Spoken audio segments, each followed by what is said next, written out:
Then he began to speak, and he taught them, saying, Blessed are the poor in spirit, for theirs is the kingdom of heaven. Blessed are those who mourn, for they will be comforted. Blessed are the meek, for they will inherit the earth. Blessed are those who hunger and thirst for righteousness, for they will be filled. Blessed are the merciful, for they will receive mercy.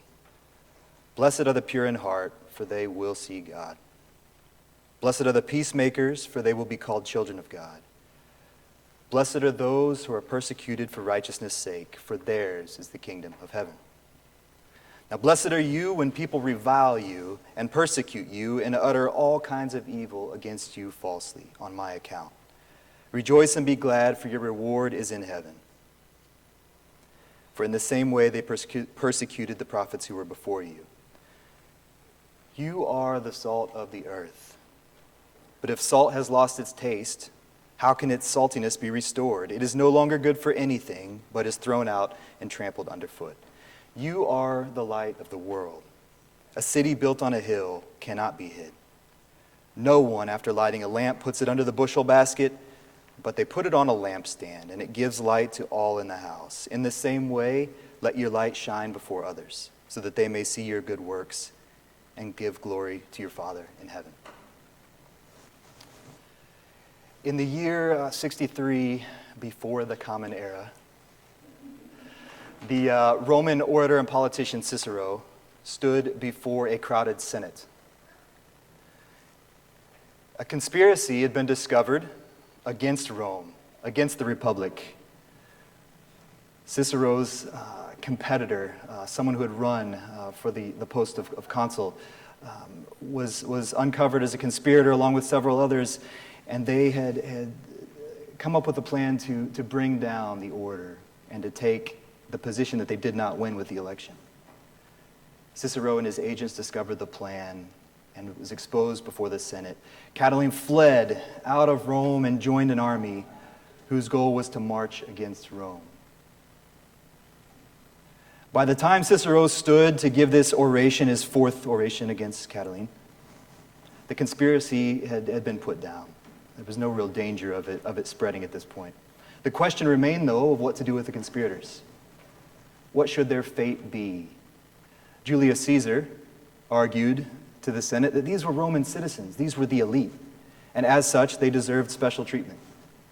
Exile, keeping them away from the city that was the center of the empire. Keeping them away from that was punishment in itself. But Cicero was tired of Catiline and his ilk. And Cicero rose up and stood before the Senate and demanded, exhorted, that these men be put to death. Roman citizens or not.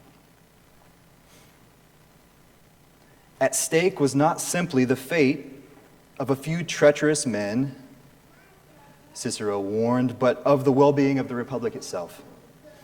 And as the oration swelled, Cicero warned his peers that the loss of the Republic would be a terrible blow to all of humankind. It was Rome, he reminded his peers, that was, and here I quote, the light of the world and the citadel of the nations. We are not the first people to advance the idea that the world is a dark place in need of good news. That the reality of things around us indicate a fallenness, a darkness that calls out for light. Neither are we the first people to offer a remedy. From the vantage point of Rome, the entire Mediterranean world was in need of the kind of light that only they could offer. Their roads provided connection, access, goods to transport. It brought their light to regions that had never had roads, for instance. Their aqueducts brought fresh water, but above all else, their organization, their governance, the way they ran things, the Romans were particularly proud of that. That brought light to the world.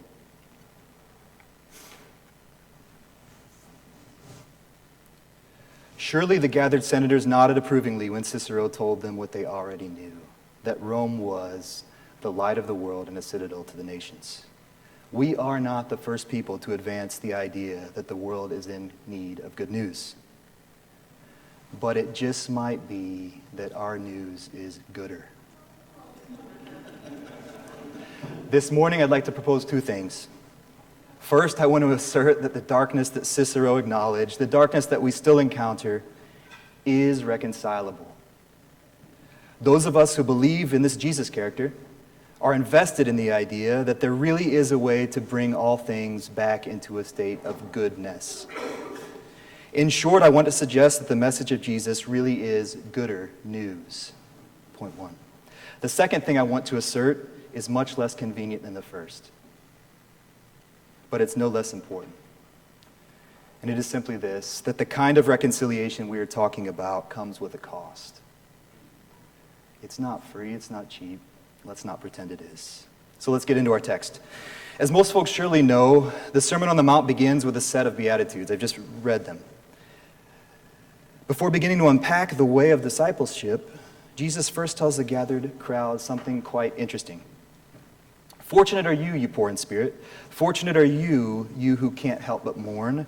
And you're fortunate, you meek ones and you merciful ones, and you who go about making peace. Fortunate are you also if you hunger and thirst for righteousness, if you're just plain pure in heart. If you're persecuted, you're fortunate too. To all of you and each of you, good news has come. The thing I love most about this is that Jesus was not blessing people out of the blue. This wasn't a random beatitude dropping. It didn't come out of nowhere. As a favorite professor of mine at the University of St. Andrews would say, context is king. And here that is certainly true. You see, Beatitudes, and I'm sure most of you, or many of you may know this, they've been around for a while. They are not an invention of Jesus. This particular form of blessing extends far back into the literature of the ancient world. By way of a few examples, in his Pythian Odes, Pindar famously saluted the professional athletes of his day, the chariot racers, like the NASCAR drivers of the ancient world. And he said this, quote, "You are blessed, you who have, even after great hardship, a memorial of the best words." Now, as a grown man who wore a Colts jersey to a game on Sunday morning, it's kind of nice to know that we're not the first people to take our sports too seriously. Elsewhere, the poet Alcon of Sparta wrote, quote, "Blessed is he who blithely winds out all his days of life with no tears," unquote. This kind of beatitude just pervades the ancient Greek literature. You are blessed when you have money or fame or fortune, or you have children who show you the appropriate amount of honor. You're blessed. The important thing to note about the Beatitudes of the ancient world is that those who find themselves blessed are always the ones who find themselves on top, the successful. Now, the Greeks and the Romans weren't the only ones to employ this motif. A wide range of Beatitudes are present in Hebrew Scripture as well, as I'm sure Dr. Lozano or Dr. Majeski would gladly tell you. To give you just one example, Sirach notes, it pronounces blessings on the wise, the successful, and the popular. These ancient Hebrew Beatitudes continue the practice of blessing as success, but significantly they elevate the link between success and relationship with Yahweh, with God. One's orientation to God dictates the blessing a person receives. The thing I want to point out, though, is that even here the focus is often on the success of the individual or community. It might be spiritual success or success in terms of virtue, good things, but it's still the ones doing things right who receives blessing. Now, in reinventing the Beatitudes, Jesus does not simply offer more good news. In a very real sense, his news is gooder. The kingdom that he was bringing, that he is even now continuing to bring, has a different feel to it. The atmosphere of this new world is not like the atmosphere of the one with which we are familiar. In this new kingdom, it is the ones who find themselves at the bottom who are particularly blessed. Look around. For a world so desperately in need of light, so obviously hungry for reconciliation, the message of Jesus really is good news. But you all know that already. You are the salt of the earth, but if salt has lost its taste, how can its saltiness be restored? You are the light of the world. A city on a hill cannot be hid. No one, after lighting a lamp, puts it under the bushel, but on the lampstand, and it gives light to all in the house. In the same way, let your light shine before others, so that they may see your good works and give glory to your Father in heaven. When I read this passage in Matthew, I like to imagine it this way. Jesus sees the crowds with him, spread out before him, and he looks in their eyes and he says, "Blessed are you and you and you and you. When you mourn, when you're meek, those of you that find yourselves on the bottom, those of you that seek peace for peace's sake, not for the pat on the back that you will inevitably get someday." But he also looks over his disciples, and he looks them in the eye as well, and then he looks back to the crowd and to all of them. After pronouncing these blessings, he says, "You're the salt of the earth, and you're the light on the hill." And that's profound. It's also kind of hard, because this reconciliation will cost us something. Now, the Beatitudes tell us how the kingdom is. They tell us about the peculiar atmospheric conditions of this peculiar kingdom. The verses on salt and light, however, give us a vital glimpse into how it is this kingdom, this good news of reconciliation, is to come about. Jesus began by telling his listeners, "You're the salt of the earth." Now, we've all probably heard sermons telling us what exactly salt might have looked like in the ancient Near East, what it did, how it was. Salt is a seasoning, a preservative, a mineral with medicinal properties, and my research for this morning suggested a great many other things. There are as many, salt could be used for anything. It was incredible. But this morning I'd like to take an approach to salt from a slightly different perspective. Instead of taking an ontological approach, in other words, what does it do? I'd like for us to look at it functionally. How does it do? Now, since I'm a historian by trade, to answer a question like this, my first impulse is to scour the primary sources. We do know something of the functioning of salt from the first century writer Pliny the Elder. In around 77 CE, Pliny put together what has become kind of the proto-Wikipedia, the first encyclopedia. We can thank him every time you click on and get some quick information. It was called Natural History. And under his heading for salt, this is what Pliny says. Quote, "In ancient Rome, the soldier's pay was originally salt, and the word salary derives from it," unquote. Now, he does give all kinds of other uses, medicinal and otherwise, but he says that. And at times it would seem that when coinage was scarce, soldiers could be paid with salt. Actually, the word soldier itself is perhaps a testament to this. Those of you that read Latin before bed every night, and I'm sure you all do. The word salt in Latin is sal, and to give is dare. So a soldier, sal, dare, to give salt. It's no surprise then that each of us exchanges our own labor for a salary, again salt. And if I happen to be guilty of giving a subpar lecture, and I'm sure that has been true a time or two this fall already, my students might tell each other after class, "That guy isn't worth his salt." Now, to be clear, I am not arguing that Pliny's interpretation is accurate, historically. Neither do I mean to assert that a soldier's pay is what Jesus had in mind when he has told the crowd that they were the salt of the earth. What I like about Pliny's image, however, is that it takes the emphasis off what salt does, its inherent qualities, and puts it on its value as a spent thing. The point isn't what salt is, but how it is used. Whatever you think when you hear salt of the earth, whether it's flavoring or preserving or settling a debt, the point isn't actually the salt at all, but what the salt does for and to something else. The important takeaway I would submit from this little image is that the issue isn't really a question of what, but a question of how. But this presents a basic interpretive problem for us, I think.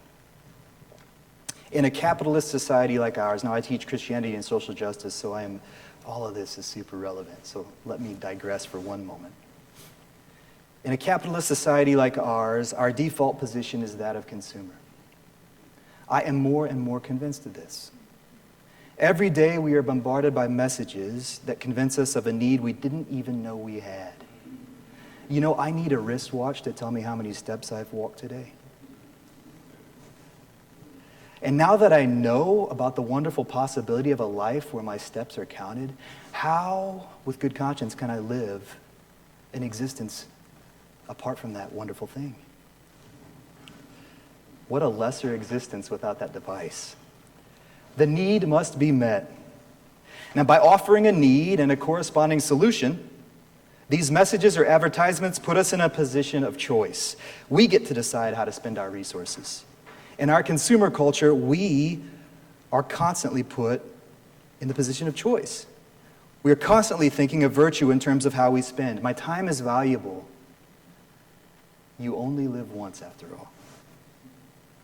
How should I steward my resources?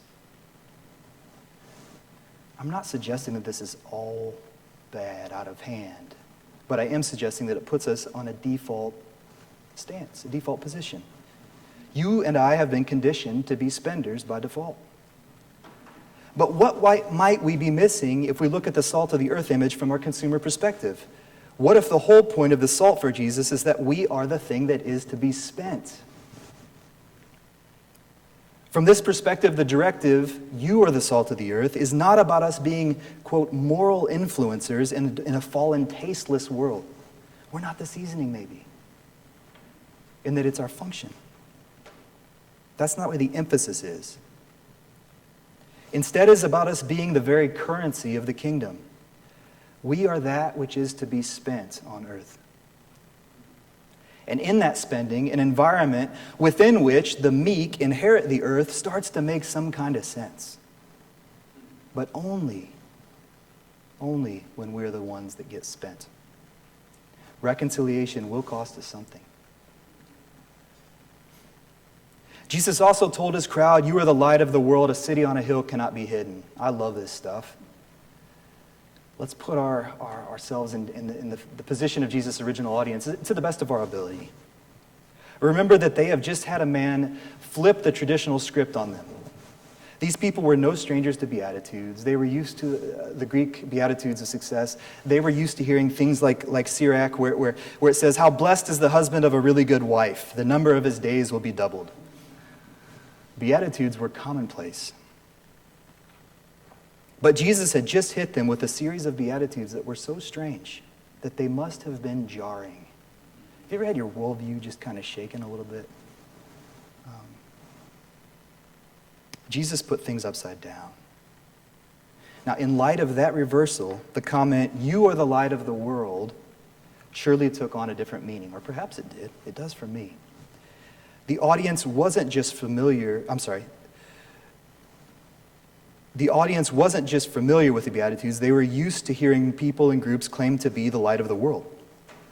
We've already touched on Rome's claim to bring the light of civilization to the ancient world.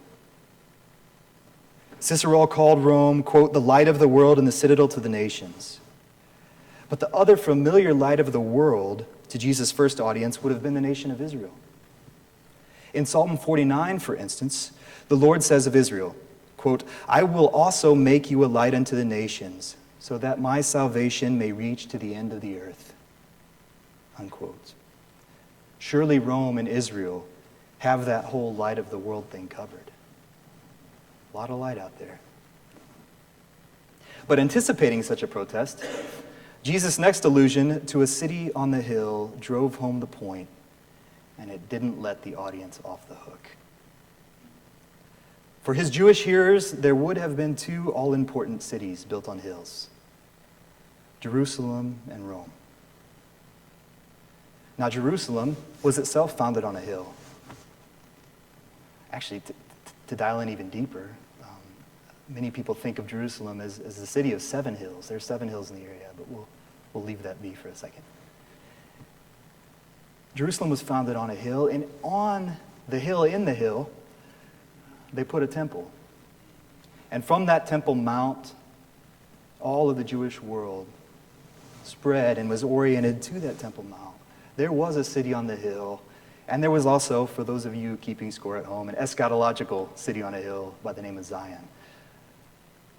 There was a city on the hill already. But it's important to remember that Rome was also a city on a hill. The Romans believed the legend that the two little boys, Romulus and Remus, were abandoned, sent on a river, much like Moses actually, sent on a river, and they somehow ended up on the Palatine Hill in a cave, by themselves, lone and crying. And a she-wolf came to the cave and saved them. Later, Romulus and Remus grew up and they had a falling out. Romulus killed Remus and decided to build an empire. Romulus, from whom we get the name Rome, founded his city on the Palatine Hill, among 6 other hills, our second city of the 7 hills. And from the city of Rome and from the Palatine Hill, all of the ancient world was oriented and governed. And the light that was to be Rome, the light of civilization, spread out through the whole Mediterranean world. Like his allusion to the salt of the earth, the call of Jesus to be the light of the world is not, at its heart, a moral imperative. It is a shocking description of the way things are in his kingdom. Unless we switch off and smile and let our minds drift off to the sweet by and by, I want to remind us all that this kingdom is here and this kingdom is now. It breathes even as we do. You, not Rome, but you, not even Jerusalem, but you bedraggled lot. You who are disciples, you who are mourning and poor in spirit and persecuted and at the bottom. You who get up every morning and put on a shirt and tie or your best clothes and come into work. You're the salt of the earth. You are the light of the world. You are the bringers of light. There is something awful, and I mean that in the original sense of the word. There is something awful about this exhortation. God has a plan for dealing with the darkness, and that plan involves you and you and you and you and even me. Now, I've heard a lot of good news lately. They have these things called debates where people talk about the good news they're going to bring. It is election season after all. There's a lot of good news out there. But we've got news that is gooder. The kingdom of God is here and now. Earth has no sorrow that heaven can't heal. The light of this kingdom really is good news. But that reconciliation comes with a cost. Are we ready to be spent? We're going to move into a time of communion now.